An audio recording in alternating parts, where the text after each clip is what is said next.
Folks, today we are here in Mount Airy, North Carolina, and we are going to take a little ride around in the old squad car over there. And we're going to look at all the Andy Griffith memorabilia, places of interest, I guess. Dawn, are you ready? Ready. Let's do this.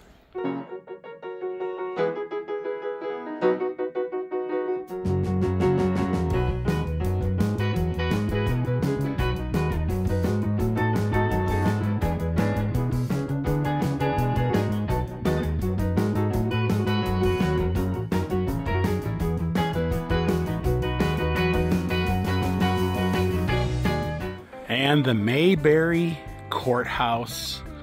They also have the Mayberry Motel. Wally's Service Station. I love that old Coca-Cola clock up there. Closed on Sundays.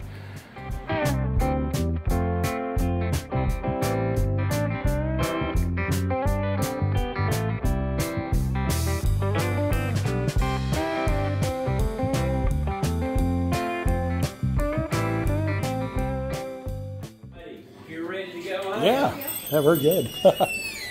So it's a 63 Galaxy? 63 Galaxy. See you, Danny. Y'all take care. Now you. All right. You gonna ride up front? Yeah, I'll ride up front. All right. Be careful, don't bump your head there, okay? Just like Dawn, riding in the back of the police car.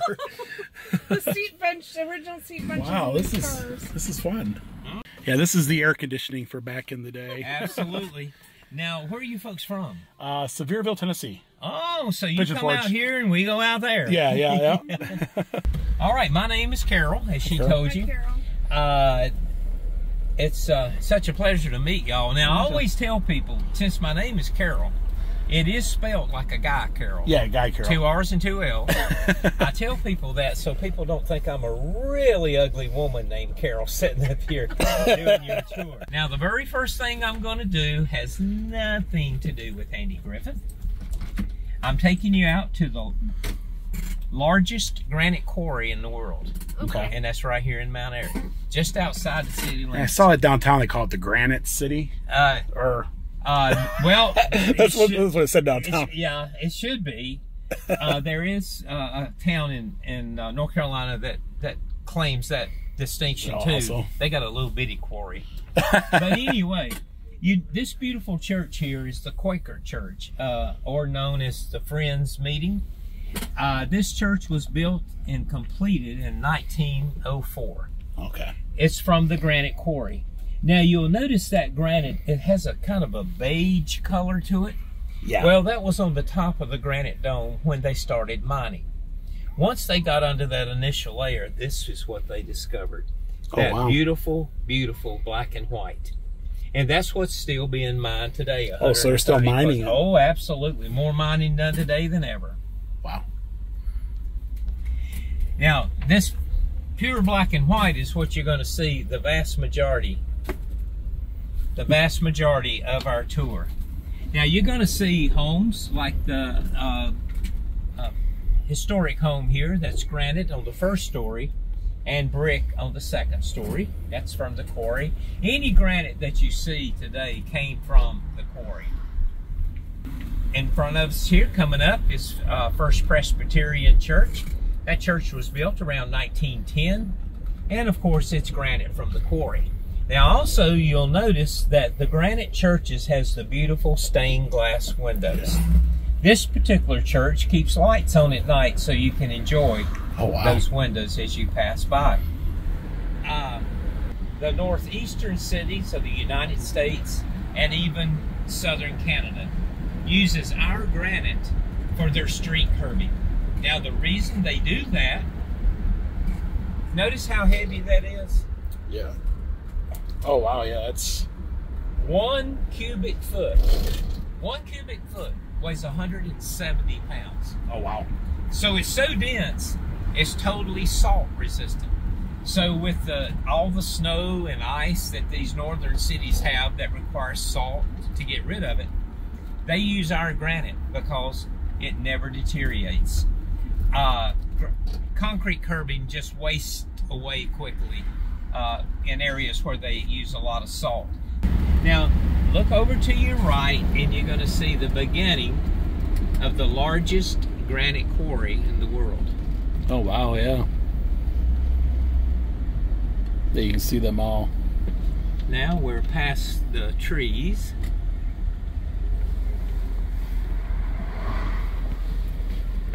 And as we go along in between these buildings, the quarry itself covers 90 acres of mining, and seismologists over the years have come here to do scientific studies to determine how deep the granite goes, and they've determined that the same quality of granite that's being mined today goes down 8,000 feet. Oh, wow. So the quarry feels like they have 500 to 600 years left of mining before they run out. It's on a deposit of granite. It's 8 miles long, it's 4 miles wide. All of downtown sits on granite. Oh, wow. I live downtown, and when I mow my backyard, I mow around granite boulders. Yeah. They just come up out of the ground. Now, I mentioned the curbing. There's not a car behind me, so I'm going to pause just for a second at this clearing here on the left. If you will look out to your left, you will see stacks of 4, and that's curbing in its first cut.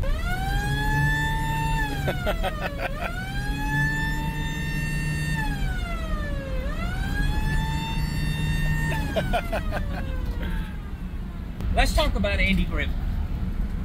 Now, he was born here in Mount Airy, June the 1st, 1926. He was the only child of Carl and Geneva Griffith. They were an extremely poor family. They never owned a car the entire time of Andy's growing up. They walked everywhere they went, but they lived in town, so that wasn't that big of a deal. But they didn't have a home until Andy was 9 years old. They would just live from family member to family member.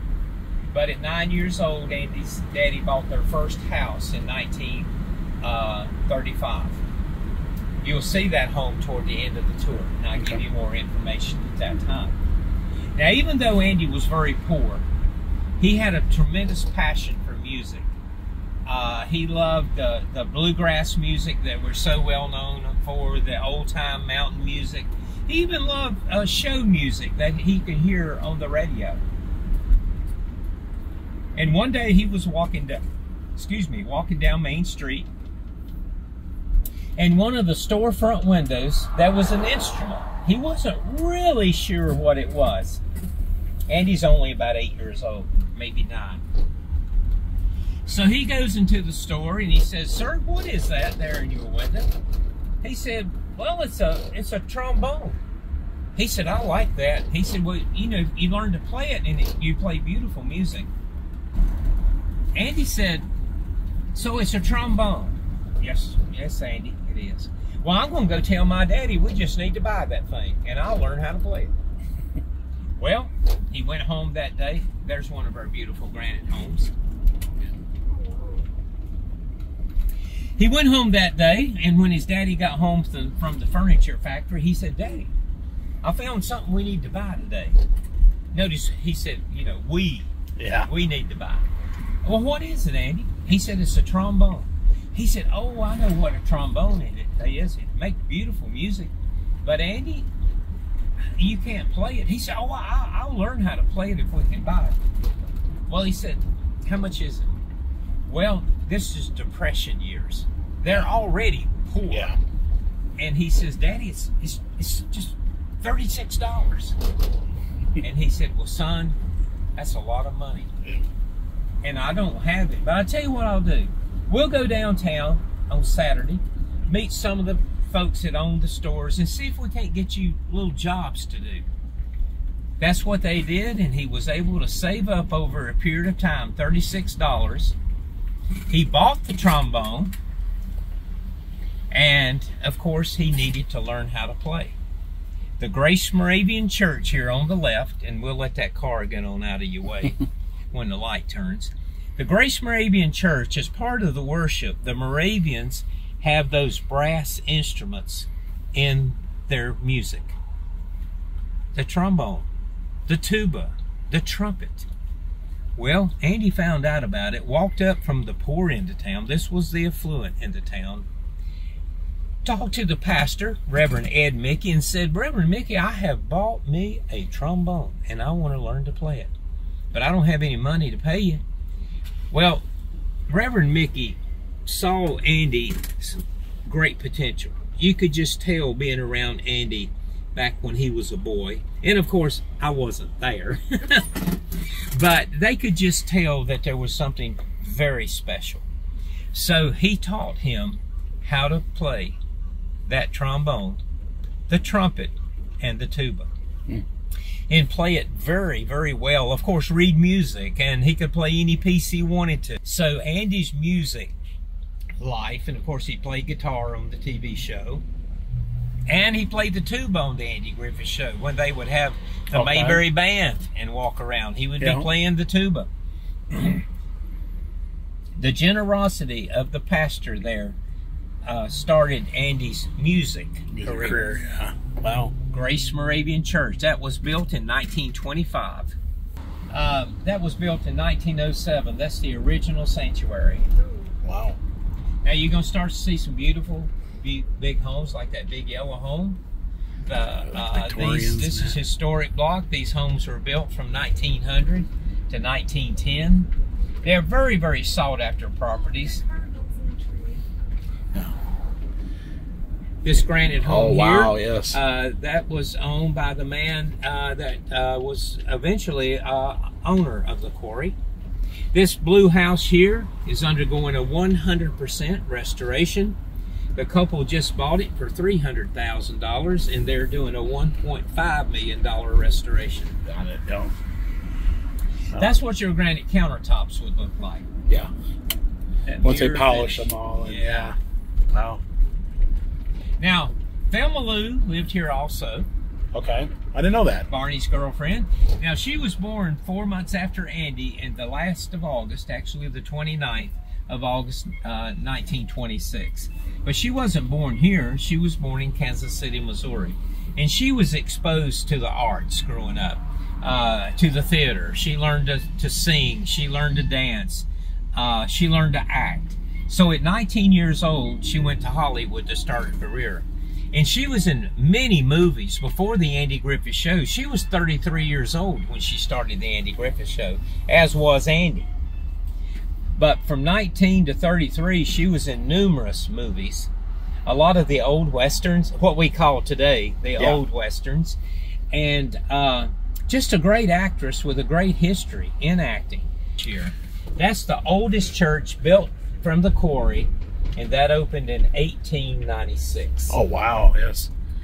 But Thelma Lou would visit here during our Mayberry Days Festival. Y'all might want to do that sometime. It's the third week in September, an entire week, and I think this year's the 35th, I believe. Oh, wow. And she would come in the early years along with many other actors from the show. Unfortunately, most have passed away by now. She would come and help us celebrate. Well, when she came, she just fell in love with our town, and we did her as well. She was such a genuine, sweet, kind person, and she said, one day I'm coming to Mount Airy. I'm moving, I'm getting out of Hollywood. And the house that she had lived in since she bought it, when she made enough money to buy her first house, she still lived in it, a little cottage there in Hollywood. So on the far left is Andy when he was on Broadway, a tremendously successful Broadway actor. And the center is Andy Taylor, the sheriff of Mayberry, and then of course on the far right is Ben Matlock. This right here, this is our visitor center, this massive granite building. It was the First National Bank back in the early 1900s, and has been for years, but not in recent years. The bank across the street over on the left, that's the Bank of Mount Airy. Again, hasn't been a bank in years, has been various things. But a gentleman that has owned many of these businesses here, the buildings. He has bought that bank, and he's doing a 100% restoration. Here's another mural that Brian Lewis painted. That's Donna Fargo. She was the #1 country music star in the 1980s, born here in Mount Airy, and I was raised on a little piece of her daddy's farm. Oh, wow. He was the biggest bootlegger in Surrey County, and very proud of it. That squad car belongs to that business right there. Oh, okay. The Earl Theater here is where the world premiere of the movie Facing the Crowd that Andy was so successful in as a star. That was a big day. Oh, you talking about a world premiere in Mount Airy? Floyd's Barbershop. It's a working barbershop. You can go in, get a haircut, or just go in and say hello. And there's Snappy Lunch. Andy talked about that on the show as well. This is where Andy actually attended church and was a member. This is Haymore Memorial Baptist Church. That was built in 1922. Andy being born in 1926, that's where he went the entire time of his growing up here in Mount Airy. They always walked to church, very faithful to the church. Sunday morning, Sunday night, Wednesday night, revivals, special events. The Griffiths were always there. Now I'm going to be turning left here at Haymore and Rockford. Andy actually mentioned that intersection on the show is the school crossing. Barney, get out there to the school crossing at Haymore and Rockford. Help those kids cross the street. He brought this intersection in because this is his home. Home, yeah. Have y'all rode out here? Not yet. This is the first. We talked about renting it, but this is his house right here. Yeah. No pets allowed. Now, when Andy's daddy bought this house in 1935, it was their first and only home. The size of the house was from the left corner where the flag is, just to the right of the door to go inside. The right side of the house, where all the large windows are, did not exist for 20 years later. The initial house had no indoor plumbing. It had an outhouse out back for their bathroom and a well to get their water. For 20 years, it was that way after they moved in. Andy lived here for 9 years. When he graduated from Mount Airy High School at 18 years old, he went to University of North Carolina at Chapel Hill under the sponsorship of the Grace Moravian Church, where he had taken his music lessons. They saw great potential in Andy. They felt like he would be a great minister. So they sent him to University of North Carolina at Chapel Hill Divinity School to become a minister and come back to Mount Airy and pastor local churches. Well, we know it didn't quite turn out that way. Once Andy had got down to Carolina, he started getting involved with kids that went to the music and drama as their major. So he pulled away from the support of the church to be a minister and worked his way through Carolina to be a teacher of music and drama. He taught for 3 years in Goldsboro High School in Goldsboro, North Carolina, and after 3 years he determined that just wasn't for him. So how he made his living to work his way through college was as a comedian in nightclubs. He was a tremendously talented writer of comedy, and so he worked, to work his way through college. And when he graduated, as far as I know, he was debt-free. He had a degree in music and drama and used it to teach. After 3 years, resigned. He put out his first comedy record, and he had many comedy skits that he had written that he performed in nightclubs. So he put out a single record. What it was football and Romeo and Juliet.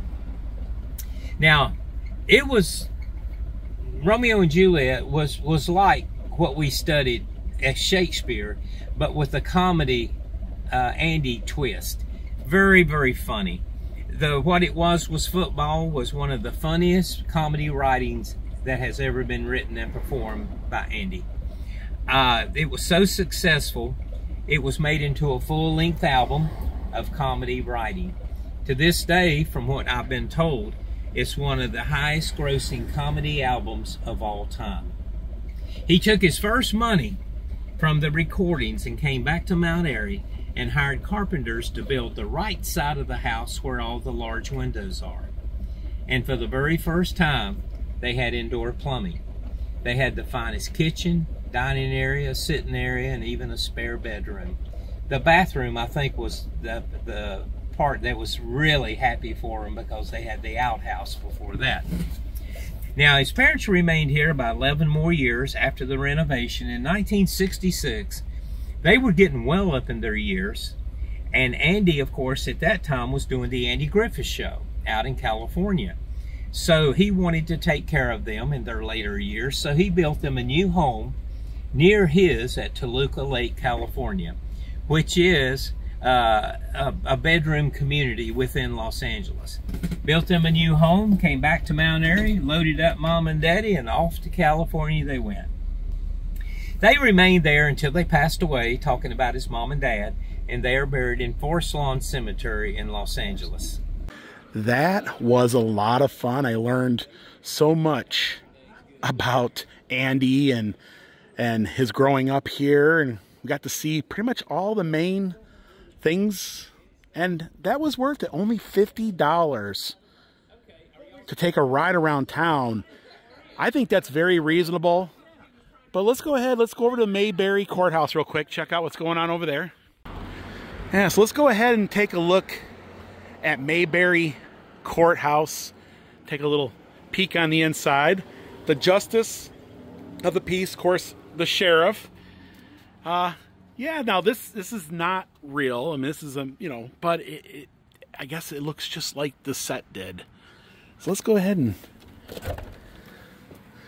Oh my goodness! Oh, no way! It's just like it. Yeah. It's like we've walked into the set. I would say there were so many memorable parts of the TV show that was filmed in a set very similar to this. Mm-hmm. And old Otis, remember Otis? He would let himself in. And here's the key here that Otis would let himself in, right? Yeah. I'm wondering if it actually opens. No, just a prop. Oh my goodness. No, well, no, I mean, it's like we've walked in. Go ahead, Dawn. So this is Otis's room, right? Oh my God, you can close the door and... Yeah, you want out, don't you? Remember all the episodes? But you remember all the episodes where this key here was featured in like criminals trying to get out? Mm-hmm. And the Pirates are trying to get the key. That's Pirates of the Caribbean, but that is really, really cool. And even the little water fountain. I'm not gonna spoil it, but we got a little radio player here in the TV. Did you ever think that you would be in Otis's room? No. Oh my gosh. Wow, this is just cool. It's an amazing replica. You can't get much better than this. You want this, don't you? No, you want it, don't you? Yeah. Yeah, that is crazy. Crazy. Ooh. Somebody's already in there. You know, it's probably been 5 or 6 years since I've seen an episode. And even that long ago, it's still, you're starting to, I'm remembering it. You know, you never technically forget. And that's where old Barney or Andy would sit, right? The sheriff. Well, Dawn's playing. Oh, okay. So you're the sheriff, right? So you're Andy.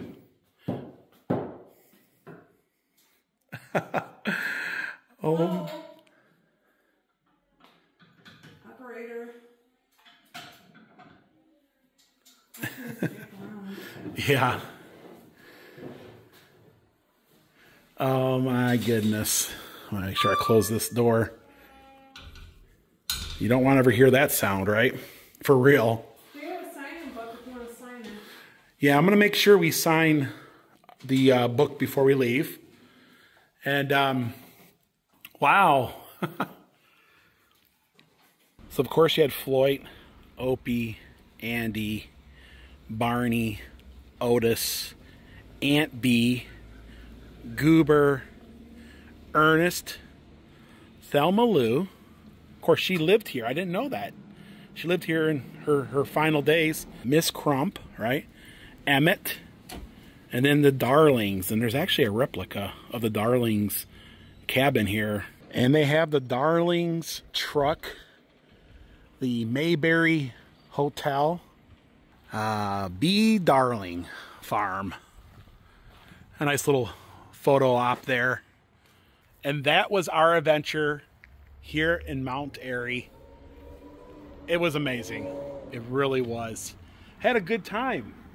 I highly recommend that if you're out this way, this is a must-do. Start early in the morning. That's the key. Don't come here later on. Start out around 9 o'clock. Everything closes. Everything closes early. We were just in the perfect time, noon, yeah. But it's not busy. And that's what they were saying, is that once it gets busy here during the summer months, it could be hard. In fact, it could be even hard to even get a ride around in the squad car. But it was a great day, right? Yep. Well, folks, that's going to do it for today. Here in Mayberry, or AKA Mount Airy, or vice versa. If you like this vlog, give it a thumbs up. Also, if you haven't, please subscribe so you don't miss these upcoming road trip adventures. And until next time. Thanks for watching. Bye everyone.